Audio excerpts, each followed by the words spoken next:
नमस्ते। Advance innovation group के इस सेशन में हम डिस्क्रीट डेटा के लिए मेजरमेंट सिस्टम एनालिसिस एमएसए पर बात करेंगे। लीन सिक्स सिग्मा में हम एक इंपॉर्टेंट माइंडसेट के साथ काम शुरू करते हैं। अस्यूम करो कि हर डेटा में कुछ ना कुछ एरर होता ही है। सिक्स सिग्मा प्रोफेशनल्स के रूप में हमें यह समझना होता है कि कोई भी चीज 100% एक्यूरेसी के साथ मेजर नहीं की जा सकती। हर मेजरमेंट में थोड़ा बहुत इम्परफेक्शन, नॉइज या एरर होता ही है।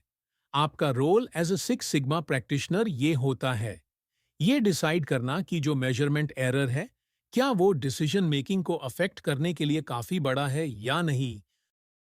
सोचो आप एक प्रोसेस को सेकंड्स में मेजर कर रहे हो। एक्चुअल मेजरमेंट 14.16 आपने राउंड करके रिपोर्ट किया। 14 सेकंड। टेक्निकली जो वैल्यू आपने रिपोर्ट की है वो इनकरेक्ट है।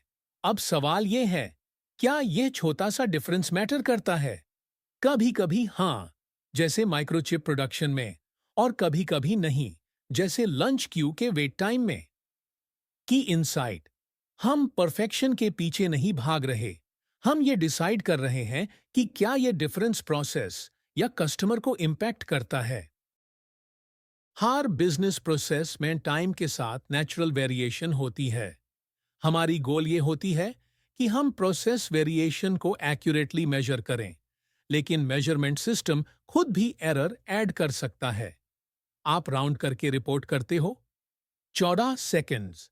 Formula, observed variation what, true process, variation स्पल, मेजरमेंट सिस्टम, वेरिएशन एरर।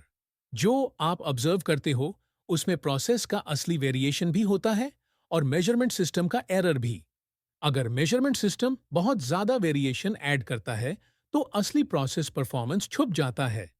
हमारी कोशिश ये होती है कि ऑब्जर्व्ड वेरिएशन और ट्रू वेरिएशन के बीच का डिफरेंस मिनिमम हो। एमएसए का मेन पर्पस है ये आइडेंटिफाई करना कि मेजरमेंट सिस्टम खुद कितना वेरिएशन क्रिएट कर रहा है। हमें असली प्रोसेस वेरिएशन को मेजरमेंट एरर से अलग करना होता है। यह भी देखना होता है कि क्या हमारा मेजरमेंट सिस्टम डिसीजंस लेने के लिए रिलायबल है या नहीं। अगर आप एमएसए स्किप कर देते हो तो आप गलत प्रॉब्लम को सॉल्व करने का रिस्क ले रहे हो। एग्जाम्पल, अगर कोई मेजरिंग टूल खुद 20% वेरिएशन ला रहा है तो आप कैसे कॉन्फिडेंटली प्रोसेस वेरिएशन को 10% तक रिड्यूस कर सकते हो? आंसर, नहीं कर सकते। हर मेजरमेंट में वेरिएशन दो जगहों से आता है। ट्रू प्रोसेस वेरिएशन, जो एक्चुअल डिफरेंस होता है प्रोडक्ट या प्रोसेस में। मेजरमेंट सिस्टम वेरिएशन, एरर जो आता है इक्विपमेंट, ऑपरेटर, मेथड या एनवायरनमेंट के वजह से। सोचो आप ब्लरी चश्मे से देख रहे हो, जो दिख रहा है वो वैसे का वैसे सच नहीं है। एग्जाम्पल, जब तक आप चश्मे के लेंसेज साफ नहीं करते, यानी मेजरमेंट सिस्टम को बेटर नहीं बनाते, तब तक आप जो देख रहे हो उस पे एक्शन लेना सही नहीं होगा। हर डेटा पार तब तक डाउट रखो जब तक उसकी वैलिडिटी प्रूव ना हो जाए। हमेशा ये क्वेश्चंस पूछो, यह डेटा कलेक्ट कैसे किया गया? क्या मेजरमेंट सिस्टम इवैल्यूएट हुआ था? इसका मार्जिन ऑफ एरर क्या है? अगर किसी रिपोर्ट या चार्ट बनाने वाले ने एमएसए को कंसिडर नहीं किया, तो उस डेटा पर डिसीजन लेना रिस्क हो सकता है। जिसे आप रिलायबली मेजर नहीं कर सकते, उसे आप इंप्रूव भी नहीं कर सकते। Term meaning MSA, measurement system analysis, measurement system का एनालिसिस करना। मेजरमेंट सिस्टम, टूल्स, लोगों और मेथड्स का कॉम्बिनेशन जो डेटा कलेक्ट करता है। Gauge, RNR, repeatability and reproducibility study, एक ही रिजल्ट बार बार मिले या दूसरे लोग भी सेम रिजल्ट लाएं, उसका टेस्ट। मेजर, काउंट, क्लासिफाई या डिसाइड करने का एक और नाम। रिपीटेबिलिटी का मतलब है वेरिएशन को मेजर करना जब एक ही पर्सन, एक ही इंस्ट्रूमेंट से एक ही आइटम को बार बार मेजर करता है। इससे इंट्रा ऑपरेटर वेरिएशन भी कहा जाता है। Repeatability equal same person, same tool, same part. जितनी कम वेरिएशन होगी रिपीटेड मेजरमेंट्स में, उतनी अच्छी होगी रिपीटेबिलिटी।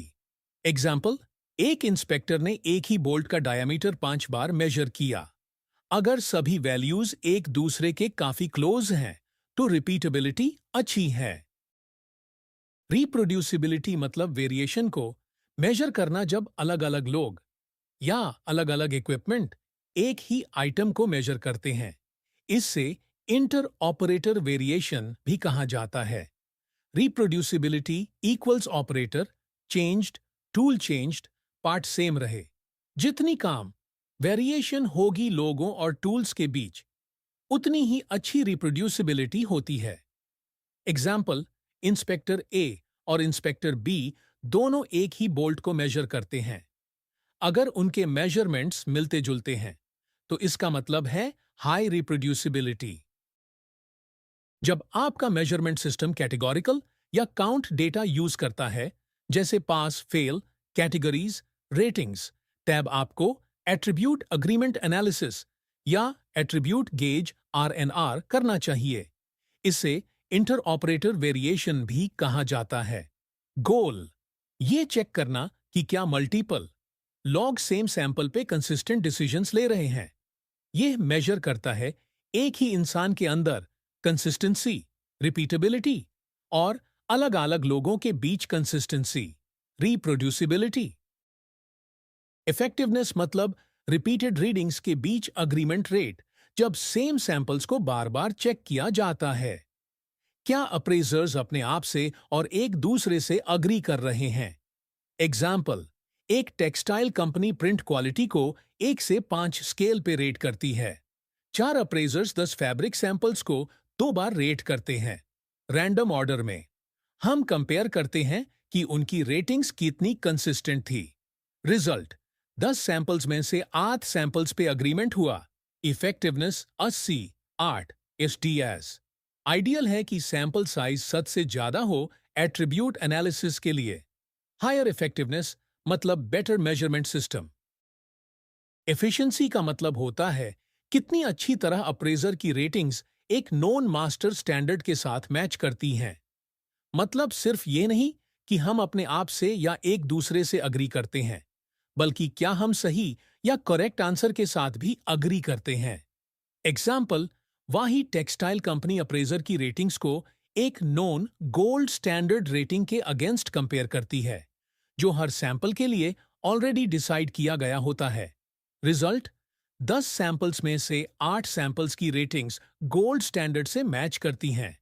इसका मतलब एफिशिएंसी 80% ज्यादा सैंपल्स लेने से मेजरमेंट सिस्टम पर ज्यादा कॉन्फिडेंस मिलता है, क्योंकि डेटा ज्यादा रिलायबल होता है। इसलिए बड़े सैंपल साइज से हम बेटर समझ पाते हैं कि हमारा मेजरमेंट सिस्टम कितना एक्यूरेट है। कोई फिक्स्ड यूनिवर्सल बेंचमार्क नहीं होता। ये डिपेंड करता है एरर का रिस्क कितना है, गलती होने का कॉस्ट क्या होगा, कस्टमर पर क्या इंपैक्ट पड़ेगा। अगर एरर का कॉस्ट हाई है, तो हायर अग्रीमेंट जरूरी है, जैसे मेडिकल डायग्नोसिस में। अगर प्रोसेस का इंपैक्ट हाई है, तो टारगेट करो 90% प्लस अग्रीमेंट। अगर रिस्क लो है, तो 80% अग्रीमेंट भी एक्सेप्टेबल हो सकता है। मेजरमेंट ही लीन सिक्स सिग्मा एनालिसिस का बेस है। अगर मेजरमेंट ही सही नहीं है, तो पूरा एनालिसिस गलत हो सकता है। अगर आपका मेजरमेंट सिस्टम गलत रीडिंग्स दे रहा है, तो आप ऐसी प्रॉब्लम्स को सॉल्व करने लग जाओगे जो एक्चुअल में एग्जिस्ट ही नहीं करती, या फिर असली प्रॉब्लम्स को इग्नोर कर दोगे। इसीलिए बिना MSA मेजरमेंट सिस्टम एनालिसिस किए चार्ट्स, डैशबोर्ड्स या KPIs पर भरोसा मत करो। जब तक आपको मेजरमेंट एरर का आइडिया नहीं होता, तब तक हो सकता है आप गलत प्रॉब्लम सॉल्व कर रहे हो या कोई प्रॉब्लम सॉल्व ही नहीं कर रहे हो। वैलिड मेजरमेंट सिस्टम होने का मतलब है कि जो डेटा आप यूज कर रहे हो वो एक्यूरेट और रिलायबल है। तभी आप सही डिसीजंस ले सकते हो। हर मेजरमेंट में थोड़ा बहुत एरर होता ही है। 7% परफेक्ट मेजरमेंट सिस्टम एग्जिस्ट नहीं करता। आपका काम है ये आइडेंटिफाई और क्वांटिफाई करना कि टोटल वेरिएशन में से कितना वेरिएशन सिर्फ मेजरमेंट सिस्टम की वजह से आ रहा है। प्रोसेस डेटा को एनालाइज करने से पहले पहले ये इंश्योर करो कि आपका मेजरमेंट सिस्टम रिलायबल है, वरना जो डिसीजंस आप लोगे वो गलत हो सकते हैं। Attribute agreement analysis specially tab important है जब आप डिस्क्रीट डाटा जैसे पास, फेल, कैटेगरीज, रेटिंग्स के साथ काम कर रहे हो। और हमेशा एक इंपॉर्टेंट क्वेश्चन याद रखो, क्या ये डिफरेंस एक्चुअल में मैटर करता है? अगर डिफरेंस मेजरमेंट एरर की वजह से है, तो शायद आप गलत प्रॉब्लम पे फोकस कर रहे हो।